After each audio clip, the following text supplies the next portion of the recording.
He is in darkness. Unlike the darkness of night, it is enclosed, devoid of depth or expanse. He hears a heavy door slowly rumbling open. A shaft of light shoots in, but it is not so well defined as that. To eyes accustomed to nothing but darkness, however, that faint gleam feels like a shower of sparks. Stop this. Please. I beg you. Let me go. A young man's screams echo through the emptiness. No voice answers him. Crouching in the darkness, Kaim counts the footsteps. 3 men have come in. The disorderly footsteps probably belong to the young man. The other 2 are perfectly regular. Please. I'm begging you. If it's money you want, I'll get all you could ever ask for on the outside. I promise. I won't forget to show my thanks to you. Please. The only reply of the 2 men who have brought the young one here is the clunk of an iron lock opening. No. Please. I'm begging you. I'll do anything you want. Anything. A dull thud is the sound of flesh tearing, bone wrenching. Someone collapses on the floor. A strangled scream, the clunk of an iron lock closing. Kaim knows the young man has been thrown into the shell diagonally opposite his own. When you are locked in one of these windowless shells, your hearing becomes acutely sensitive. Don't do this. Let me out of here, please. Let me out of here. From the sound of the voice, Kaim can imagine a young man's face with boyish features. A small-time hoodlum, hardly a step above a teenage gang member. When he was still on the streets, no doubt, he used to swagger down the sidewalk, his cunning but cowardly eyes darting every which way. The 2 men who brought him here maintained their silence to the end, their footsteps moving off together. The heavy door opens and closes again. Left alone in the darkness, the young man howls his entreaties for a time. But when he realizes they will do no good, he shouts himself hoarse, spitting out one curse after another until he begins to sob. Quiet down there. An old man calls out from one of the inner shells. It won't do you any good to make a fuss. It's time to give up, Sonny. This is the voice of the oldest man living in the dozen or so shells lined up in the darkness. He was already here when Kaim was sent to this place. It is always his role to quiet and comfort the obstreperous newcomers. If you've got a ball like that, keep your eyes closed. Huh? Just make sure you keep sucking on your memories of the outside, like a piece of candy. Sounds of suppressed laughter come from the surrounding shells. Kaim joins in with a smile and a sigh. All the shells in the dark are supposedly full, but few of their inhabitants are laughing. Most of them have lost the strength to laugh. Hey, Sonny. The old man continues in his role as advisor to the newcomer. No point in making a fuss. Just calm down and accept your fate. Otherwise... And here, a note of intensity enters the old man's voice. They'll just drag you out of here feet first. This is exactly what happened yesterday to the former inhabitant of the young man's shell. He had been screaming on and off for a day. Then came a day of banging his head against the shell wall. Then nothing, until he was dragged out in silence. So get a hold of yourself, Sonny. Don't let the darkness swallow you up. Close your eyes and imagine nice scenery from the outside, the bigger the better. The ocean or the sky or some huge fields of grass. Remember, imagine. That's the only way to survive this place. This was the advice he always gave to the newcomers, but the young man screamed tearfully. Who the hell do you think you're kidding? Survive this place? And then what? I know what this place is. No exit prison. They throw the lifers in here. Give them just enough food to keep them alive, and in the end, they kick the bucket anyway. Am I right? There's nothing left to hope for. His shouts turned to sobs again. This is the reaction of most of the newcomers, nor are they mistaken. This is a prison. Each of the shells is a solitary cell with bars, and the sun shines on a prisoner only on the day of his funeral. Everybody dies, Sonny, that's for sure. You just can't let your mind go before your body does. Hope doesn't have to fade unless you throw it out yourself. The old man goes on softly. Then, he adds with feeling. The system we live under can't last much longer either. The old man is a political prisoner. As leader of the anti-government faction, he long resisted the dictatorship until he finally lost the struggle and was imprisoned. The young man has no ears for the old man's words, however. He continues thrashing on the floor and crying. This fellow won't be in his shell much longer than his predecessor. In a few days, or in less than a month at best, he will go to pieces. The darkness is that powerful. Depriving a prisoner of light is far crueler than taking his life in an instant. My. The old man reflects. This fellow's not going to do as much good in a prison break. The old revolutionary laughs. It might be a genuine laugh of a bold front, but in any case, almost no one laughs in response.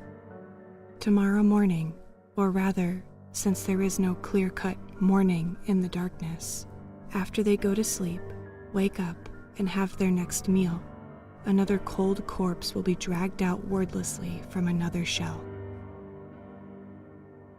Hey, listen. How many of us are here now? The old revolutionary asks. Answer if you can hear me. I can hear you. Kaim says. His is the only voice.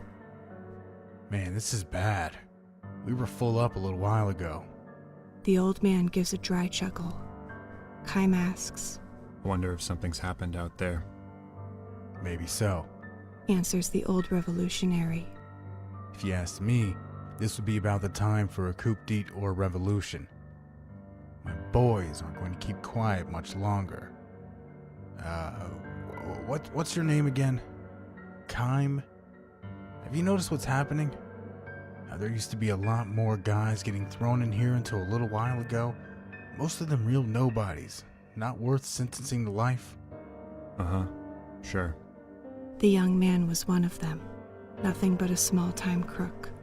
It just so happened that the storehouse he broke into belonged to a rich man with ties to a powerful politician.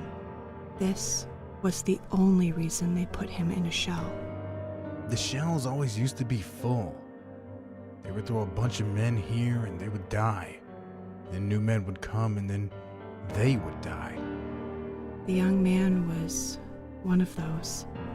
The terror of being enveloped in darkness was too much for him, and he went to pieces. He was apparently having hallucinations at the end. I'm coming, Mama. I'm coming. Wait for me, please, Mama. He repeated over and over like a child. Where are you, Mama? Here? Are you here? And he gouged his own eyes out with his bare hands. I figured things were getting scary out there, cops losing control, so the government really started to crack down. Which is why these shells were always full. This is what brought the young man here. Blood streaming from his eye sockets, he died muttering in snatches. What did I do? Everybody knows damn well there are plenty of men way worse than me. But now the place is empty. Do you know what that means, Kaim? Sure. There's so much crime out there now that the government can't suppress it. You got it. The whole royal family might be strung up by now for all we know. It's a revolution. It will happen any day now. That means you and I will get out of here. My boys will come and get us. Just hang in there a little while longer. Kaim nods in silence. The old revolutionary goes on. You're strong, Kaim. Not many guys can stay as calm as you, thrown into a shell and enveloped in darkness like this. Not even Kaim can explain it. It is true that he was strangely calm when they brought him in the shell. The darkness was something he seemed to recognize as a distant memory. In the distant past, he too may have tasted the anguish of the other shell inhabitants, so tortured by fear of being sealed in darkness. How are you so tough mentally, Kaim? Does it mean you too are a revolutionary? No, not me.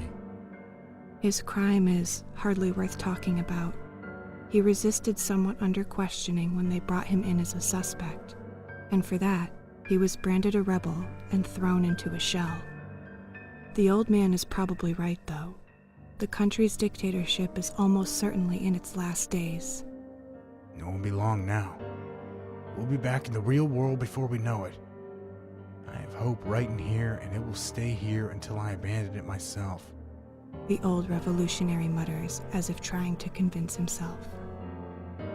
The prison falls soon afterward. Armed young men come charging into the darkness and open the shell's barred doors. Embraced by his boys, the old revolutionary goes out. Wait. Kaim cries, trying to hold him back. But he is too late. Anxious to see the new world following the destruction of the old system, the old revolutionary steps outside and opens his eyes. It is evening. Though the sun is nearly down, its light is still strong enough to bring the eyes accustomed to total darkness. The old revolutionary presses his hands to his eyes and, with a groan, crumples to his knees. Kaim has saved himself by shielding his eyes with his arm. Not even he knows what caused him to do this. Could distant memories have taught him that the truly frightening thing about punishment by darkness is what happens after the release from prison? When could I have been imprisoned? And where? More important, how long have I been on this endless journey? With bleeding eyes, surrounded on the ground by his boys, the old revolutionary searches for Kaim. I came all this way, only to make one terrible mistake at the bitter end. My eyes are probably useless now. This is precisely why he asks Kaim for one last favor. Tell me, Kaim, what is the outside world like? Has the revolution succeeded? Are the people happy? Are they smiling joyfully?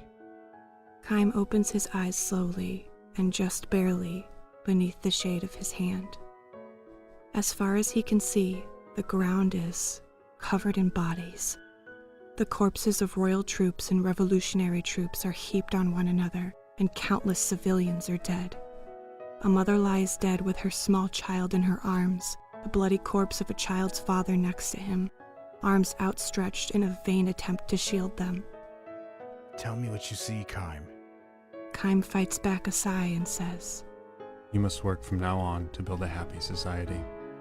The old revolutionary senses the truth. I won't abandon hope, Kaim. No matter what. As if to say, I know that, Kaim nods and begins to walk away. Where are you going? I don't know. Someplace. Why don't you stay here and build a new world with us? You of all people can do that. I know. Thank you, sir, but I'll be moving on just the same. The old revolutionary does not try anymore to hold Kaim back. Instead, as a parting gift, he repeats for Kaim the words he spoke so often in his shell. There will always be hope wherever you are until you yourself abandon it.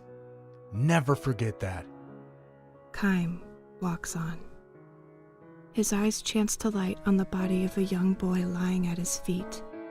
The boy breathed his last with eyes wide open in fear. Kaim kneels and gently closes the boy's eyelids.